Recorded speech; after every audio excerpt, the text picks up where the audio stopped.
some of these games are crazy. So January 16th, 93, his first matchup with Michael Jordan is an absolutely incredible overtime game.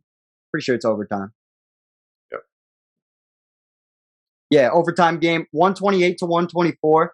Shaq shows up, 29 points, 24 rebounds, 5 blocks, shot 61%. And let me tell you something. MJ also showed up, 64 big ones. This is the type of shit that gets you over in a small market. When the good players come to town and you're definitely on national TV, you're showing out. There's more examples of this. When Shaq in February went against Patrick Ewing, his idol, the reason why he had his number was because of Patrick Ewing. They go to overtime. Triple overtime, as a matter of fact. Shaq has 21 points, 19 rebounds, 9 blocks. Ewing, 34 points, 14 rebounds, and 4 blocks. And the Magic win by 2. Yeah, 2 Bulldogs just freaking going at it. So when did I say that? But the only thing, so throughout this process, throughout these next 2 years, pretty much, Shaq's doing a lot of commercials. He's pretty much everywhere, right? And he was actually starting to get criticism from it. Like even Magic Johnson, which I found, and I think Magic Johnson at this point, he's retired, right? And he's in the booth. Yes, just recently retired. Yeah. So he goes and Magic Johnson's. They asked, what do you think about him being on, doing all of this stuff at the age of 23 or whatever. I think he was 23 at this time, which I was surprised that he was so easily critical of him, knowing because they usually, especially players, they treat each other like a fraternity kind of thing. Look what Larry Bird said about him. Look what Larry Bird said about Shaq in a similar time frame. Yeah, he said he was the best player outside of Michael Jordan. Yeah, exactly.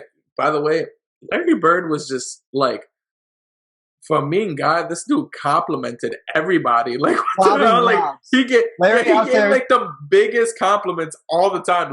He was like, "Yo, yeah, Michael Jordan, Jesus in sneakers." This dude, greatest player I've ever seen since Michael Jordan. This is the second coming of Jesus. What Larry's the hell is about the superlatives. Larry's about going hard. Word. He's like, yeah, I know, I'm gonna be in the headlines for this.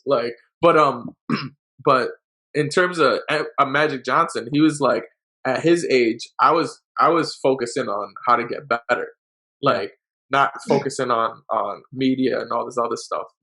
So he really just shit on him right away, and I was surprised at that. This commercial that we're watching right now, this came out Super Bowl Sunday of his rookie year. This was a Super Bowl commercial, and this came out during his rookie season. It's his first Reebok commercial. And here are, as I paused it before, some of the greatest centers of all time to that point. Wilt, Bill Walton, Bill Russell, and Kareem. The best that there are. Really the 4 best to that point. And he's basically, the idea of this commercial is, Shaq's going to be the next great center. The next great transcendental center. Yeah. And this is another thing that got him criticism. But the reason why he was able to get away with these commercials and get all the spotlight is because of these crazy games he was having against some of the biggest talent. We talked about the Knicks thing. The very next game, he puts up 46 and 21 with 5 blocks against Isaiah Thomas and Joe Dumars in another overtime game. He's just getting in all these exciting, fun games this rookie year. Yeah. And just let him know that he's ready. What makes you think, why do you think people were so hard on him, though? Because I'm just, I feel like he looked at what Michael Jordan did and was like, I'm going to do that plus more because I can. And I feel like people were fine with MJ because MJ had a sneaker before he even started playing basketball. Sure. You know what I mean? That was only Bird and Magic really had sneakers at that time. Yeah. You know what I mean? So I'm just there were a surprised couple that people. There were a couple people besides them, but they all had Converse, and it was very much like a. Yeah. Jordan was the first one to break away from the pack. Shaq. This goes back to what we were talking about with Will. Nobody fucking roots for Goliath. Nobody. That's what I'm thinking. Like, it has to be that. Nobody roots for Goliath. And if they're gonna root for Goliath, I feel like Shaq was the closest one to being like a pure babyface. Like, there were people that definitely criticized his play, but people loved him. He was universally, like, people loved his personality.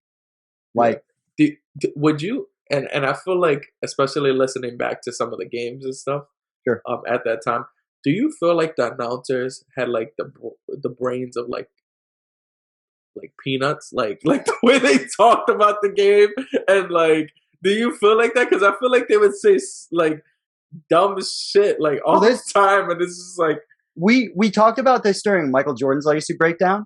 Yeah, because we were talking about little things like, you're just surprised when you go back and you watch some of the older basketball that they don't take their shots and instead of making mid-range, shoot threes. Like, the IQ just seems off. You know what I mean? Yeah. And I think you can tell. I think you can tell with the commentators how much the league has transformed in the last 30 years. Seriously, and it's because you have, I guess, because you also have NBA players or people who played and watched the game for years. Like, you have Mark Jackson, freaking.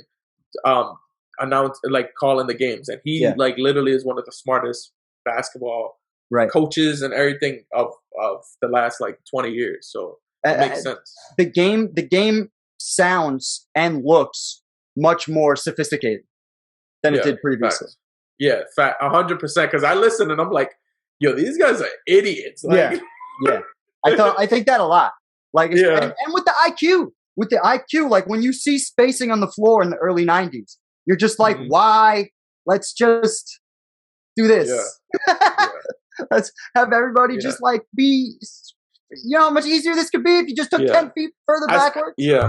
Like.